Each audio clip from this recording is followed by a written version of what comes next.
Let me tell you, if not for Jesus, I won't be here. What was it that ate up my father's house? It was addiction. My dad was an alcoholic. He drank and drank and drank and decided that all his children, when they turn age 2, they start drinking. So I started drinking from the age of 2. An addicted mind doesn't think straight. So he wasn't thinking straight. He was giving us to drink. And listen to the reason. I want to see how you behave when you are drunk.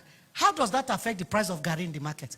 How do you give children drink just to see how they'll behave when they are drunk? But the devil is always looking for an opening, and that was the opening. So my father became an adult before he made the decision to drink. We didn't have a choice. We were sabotaged.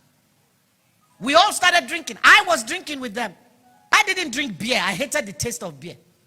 I was an expensive drinker. I drank brandy and whiskey. That's all. Yes.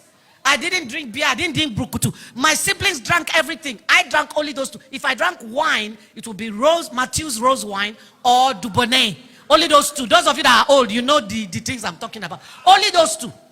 I would drink. How many of you know that cup they call Who Send You Come? That's where I used to pour my whiskey and drink.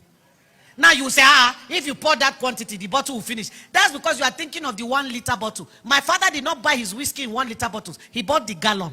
How many of you know White Horse whiskey was a gallon? You can carry it like this. So if you pour Who Send You Come, they won't notice in the bottle. One Christmas Eve, I drank Who Send You Come, and we were going to church.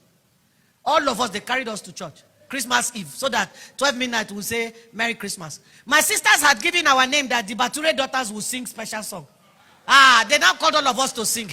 Nobody knew I have quaffed Who Send You Come of whiskey. So I arrived with them. We stood in a line and we sang. I didn't make mistake. See that thing that people that smoke Igbo will tell you when I'm high, I'm inspired, is a devilish, demonic inspiration, but it is inspiration. Because they made mistake. I didn't make mistake. But the problem came after we finished the song. Everybody filed to their seat. I stood there.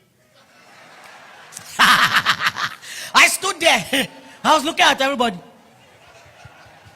So my sisters were like, what is she doing there? They were asking themselves, did she tell you she's going to do anything extra? No. They talked to my mother, Mama. See, my mama said, I don't know. I'm the last child to stand there alone. Because I was the most reticent, most withdrawn child of them all. I never used to talk. So they were shocked to see me stand there. So they now told me that I quoted one verse like this. Then I waited for everybody to open their Bible. Because that time, no iPad and all of that. So you heard the Bibles opening. Maybe she has long recitation. So they opened their Bible. My father told me that what I said is not in the Bible. And the mercy of God was that the next day when I woke up and my eyes were clear, because I do not have a clear memory of that day. I was drunk. And they told me what I had done. And the mercy of God came to me in the form of a question. If I can drink and go to the house of God and misbehave, then drinking cannot be good. And that's how I took the decision that day never to drink again. It's been 48 years I haven't touched alcohol.